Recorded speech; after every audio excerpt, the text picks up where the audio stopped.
Hola, un saludo a todos. Actualmente vivimos en Colombia la fuerte expectativa que provoca la inminencia de el paro y marcha que han sido convocados para el 28 de abril.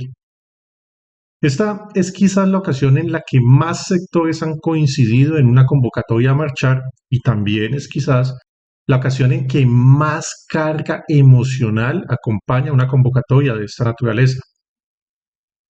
En el ambiente del día a día casi se puede palpar la indignación generalizada que causa la posibilidad de una nueva y lesiva reforma tributaria planteada por el gobierno. Esta reforma se nos trae como la respuesta a la crisis económica provocada por las cuarentenas y toques de queda que se han extendido por ya más de un año y ha sido fuertemente criticada por la izquierda. Pero no deja de ser curioso recordar que las condiciones que justifican el supuesto aumento en las cifras de contagios y por ende las cuarentenas, fueron y siguen siendo provocadas por líderes tanto de derecha como de izquierda.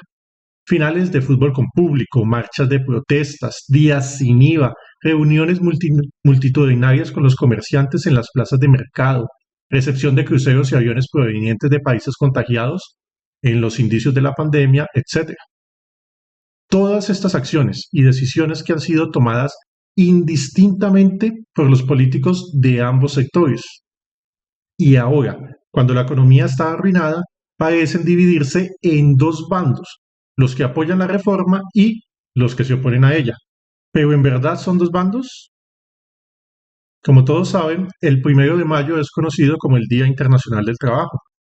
Es el día en el que habitualmente la izquierda, que dice representar al trabajador, enseña todo su músculo político, convocando a todos los sectores sindicales, académicos y otros.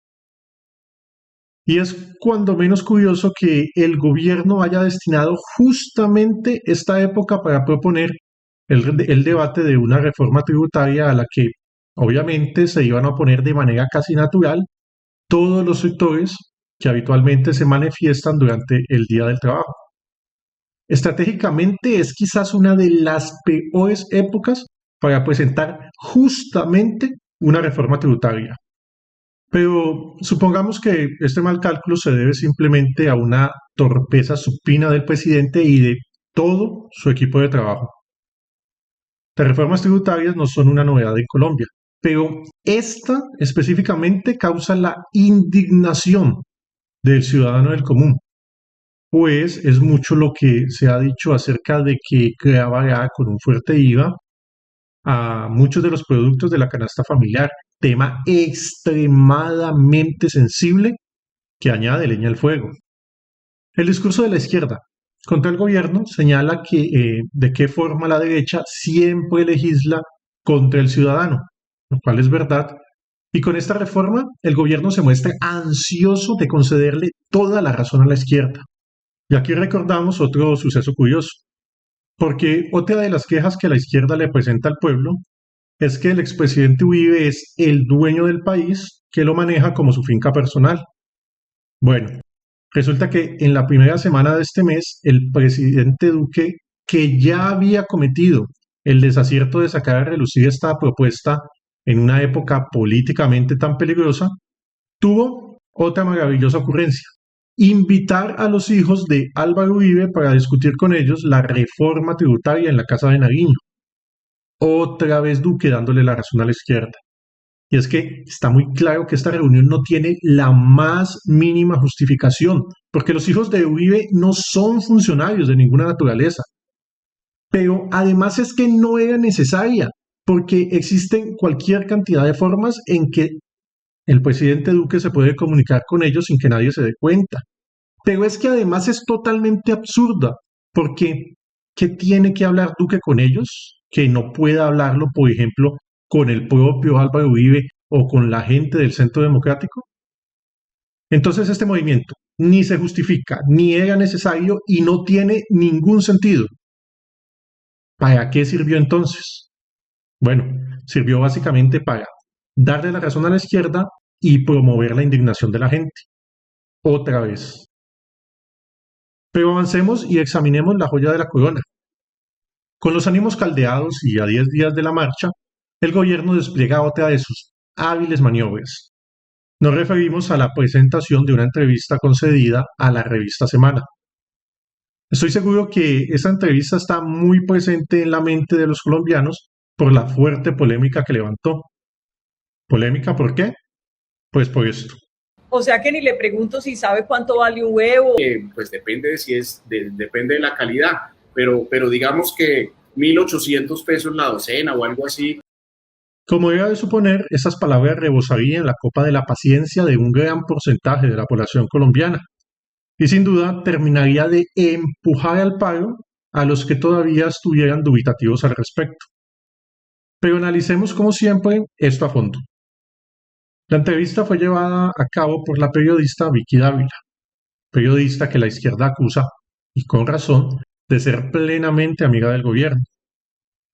En medio de la entrevista, Vicky le pregunta al ministro si conoce el valor de una docena de huevos. Y aquí quiero que usted que me está viendo haga el siguiente ejercicio mental. Póngase en la piel de Vicky Dávila, una periodista de una larguísima experiencia y totalmente gobernista. ¿Qué esperaba la señora Dávila obtener con esta pregunta? Porque ante esta pregunta solo había dos posibles resultados. El primero, que el ministro conociera el valor de los huevos, en cuyo caso la pregunta no pasaría de ser una tontería inútil. Pero el segundo camino sí que traería implicaciones.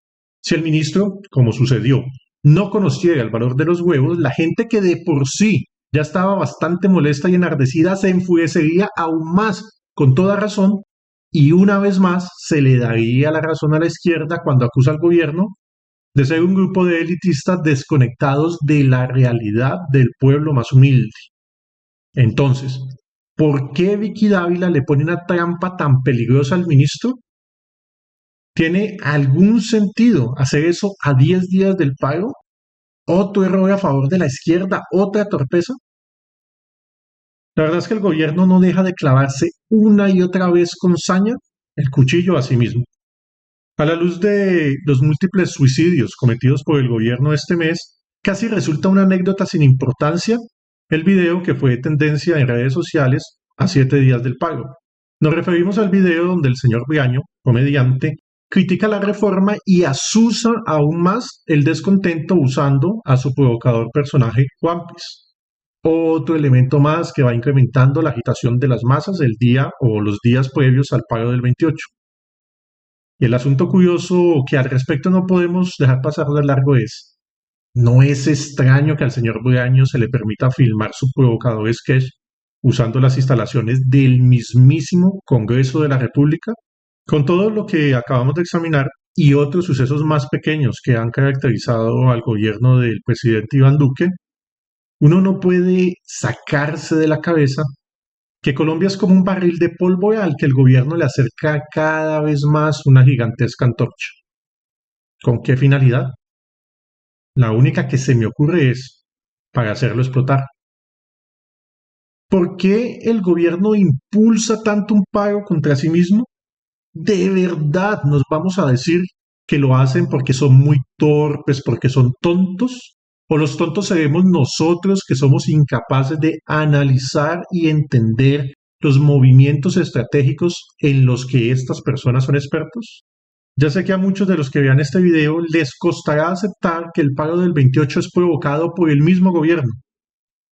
Les pido que por favor vean dos videos del 2018 de este canal titulados Protestas y disturbios, sospechas sobre el gobierno de Colombia y Protestas en Sudamérica. ¿Llegó el relevo del poder político? Y en esos videos podrán apreciar que ya desde 2019 identificábamos múltiples maniobras del gobierno y todas, absolutamente todas, favorecían el surgimiento y desarrollo de las protestas. ¿Cuál puede ser el objetivo? Quizás garantizar el traslado oficial del poder a la izquierda en el 2022, arruinar la economía para que dependamos más y más del sistema financiero internacional, descontrolando la deuda externa, abonar la implosión social necesaria para la implementación de la Agenda 2030, proponernos una nueva constitución, esa misma que tienen planeada desde hace varios años.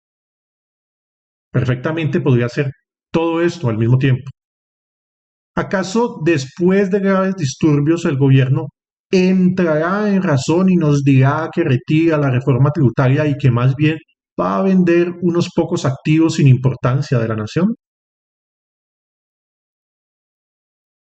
Ahora tenemos un escenario de fantasía, donde las más diversas fuerzas, antagónicas entre sí, han sido arrastradas por medio de la manipulación emocional a alinearse y moverse en la misma dirección.